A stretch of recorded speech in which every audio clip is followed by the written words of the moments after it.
Hola, soy Larissa Costas y en los próximos minutos navegaremos en la movida política de las redes sociales y del periodismo digital. Acompáñame a averiguar en qué anda el esclavismo 2.0 a un clic.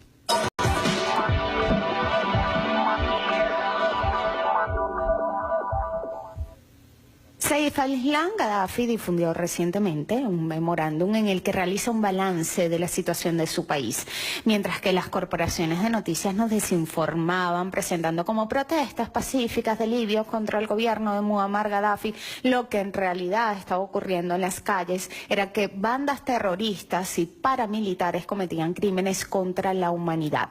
Saif al-Islam ubica en contexto a las protestas por la democracia. El 16 de febrero del año 2011, en la ciudad de Misrata, manifestantes supuestamente pacíficos mataron a un hombre, Musa al-Adab, y quemaron su cuerpo. El mismo día en Benghazi, un oficial de la policía fue asesinado y desmembrado. Estos actos de barbarie fueron perpetrados por personas armadas que utilizaron tanques, ametralladoras y ametralladoras antiaéreas en las ciudades de Misrata, Benghazi y Al-Subilla. También destaca la operación mediática desplegada para justificar la intervención de la OTAN.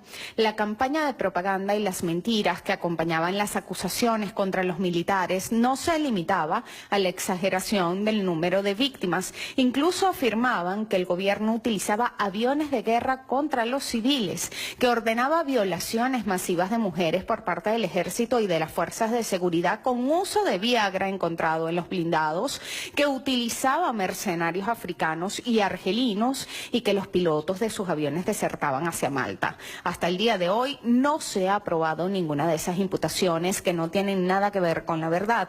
No han logrado verificar ni uno de los 8.000 casos de secuestro que la oposición libia denunció.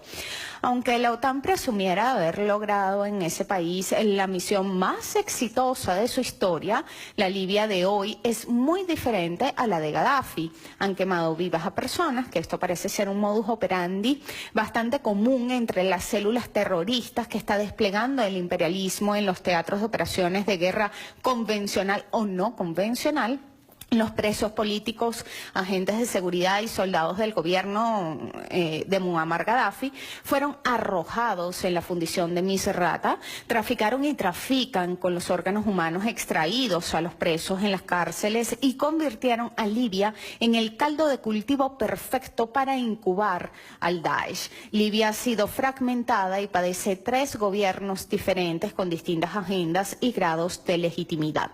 En el 2014, las Naciones Unidas determinó que la Libia post-Gaddafi se convirtió en la principal fuente de armas ilegales para 14 países diferentes, alimentando una serie de conflictos internacionales. La ubicación geográfica de Libia ha llevado al crecimiento de otra industria ilícita, la esclavitud.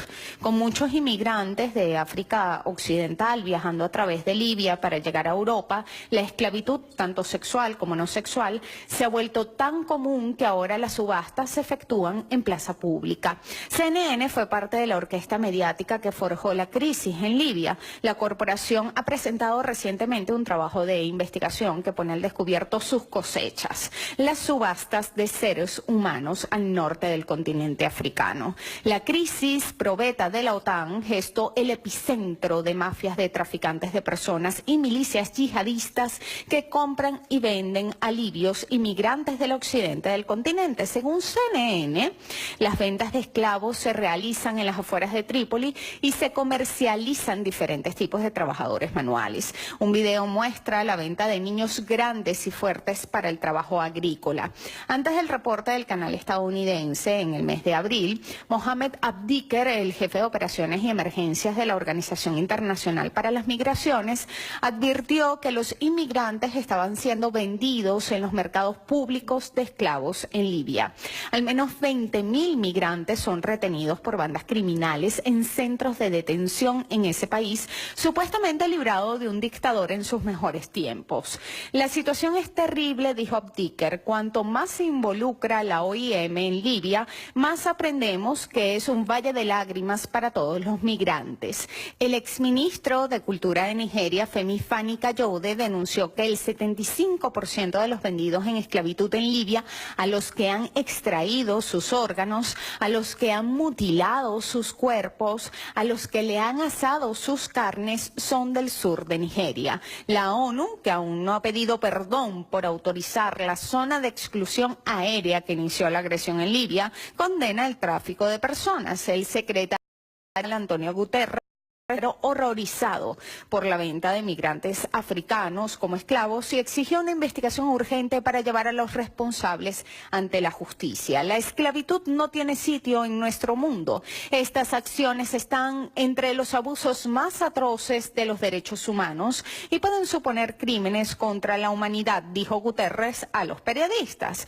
Ahora bien, el tanque de pensamiento conocido como Consejo de Relaciones Exteriores, que además favoreció intelectualmente a esta invasión y que además ataca a Venezuela, ahora acusa a la Armada Libia de no evitar el flujo de migrantes que se embarcan en sus costas para cruzar el Mediterráneo. Se refiere a la misma flota que yace en el fondo del Mediterráneo, hundida por aviones de la OTAN, destaca Misión Verdad.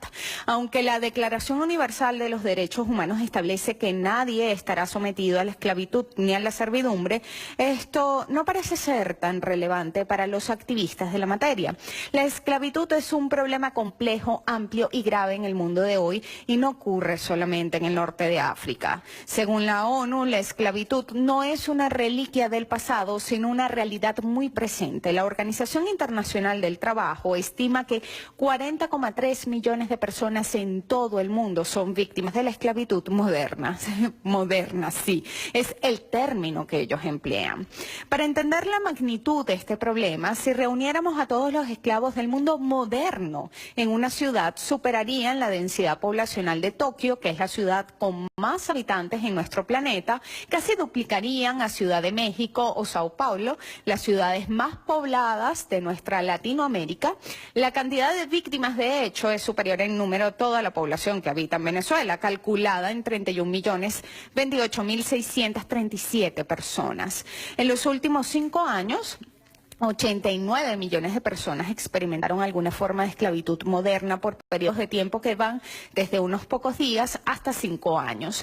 Una de cada 4 víctimas de la esclavitud moderna son niños. El 71% de las víctimas de esclavitud moderna son mujeres y niñas.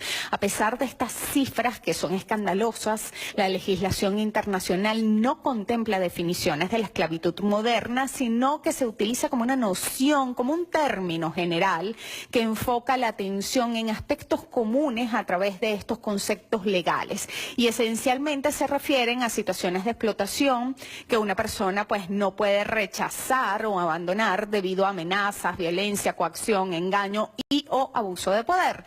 Pese a la carencia de una definición para cumplir con los objetivos del desarrollo sostenible, la comunidad internacional ha establecido 3 ejes centrales para abordar el problema de la esclavitud moderna. En primer lugar, el trabajo forzoso en la economía pública y privada, que afectó a 24,9 millones de personas en el mundo para el año 2016. Se calcula que particulares y empresas sometieron a trabajos forzosos bajo amenaza o coacción a 16 millones de personas y 4,1 millones adicionales fueron sometidas por autoridades estatales. 3,8 millones de adultos fueron víctimas de explotación sexual forzada y 1 millón de menores de edad fueron víctimas de explotación sexual comercial en el año 2016. La gran mayoría de las víctimas de explotación sexual, estoy hablando del 99%, eran mujeres y niñas. El segundo eje es el matrimonio forzado. Si bien los hombres y los niños también pueden ser víctimas del matrimonio forzado, la mayoría de las víctimas, el 88%, eran mujeres y niñas. Y más de un tercio, el 37% de las víctimas tenían menos de 18 años en el momento del matrimonio. Entre los niños y niñas víctimas, el 44% se vio obligado a casarse antes de los 15 años. El tercer eje es el trabajo infantil. 152 millones de niños están sujetos sujetos a trabajo infantil. 73 millones realizan trabajos peligrosos. Del total de niños trabajadores, 88 millones son varones y 64 niñas. Una tercera parte de los niños entre 5 y 14 años en trabajo infantil está fuera del sistema escolar. Casi 2/3 partes de los que tienen entre 15 y 17 años trabajan más de 43 horas por semana.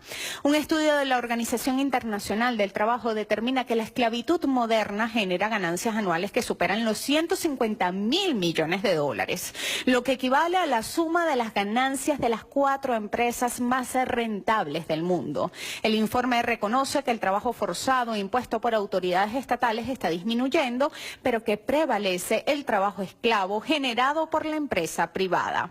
Más de 1,5 millones de personas viven en condiciones similares a la esclavitud en Europa, América del Norte, Japón y Australia. Las ganancias anuales por víctimas son mucho más altas en las economías desarrolladas y en países de la Unión Europea que en otras naciones. La esclavitud primitiva o moderna es una consecuencia connatural de la sociedad dividida en clases. Es un residuo protofeudal, otra expresión, la más primitiva, por cierto, de la explotación del hombre por el hombre y vergonzosamente vigente para una civilización que se jacta de ser avanzada, ¿verdad? En el mundo de hoy, con la instauración del neoliberalismo como modelo económico y otorgando cada vez mayor poder a la corporatocracia esclavista, se pretende una legalización de este flagelo, suprimiendo a los derechos laborales de los trabajadores para favorecer al libre mercado. Mientras ellos reinciden en el odio y la violencia, nosotros reincidimos en el amor y la esperanza. Hasta un nuevo kick.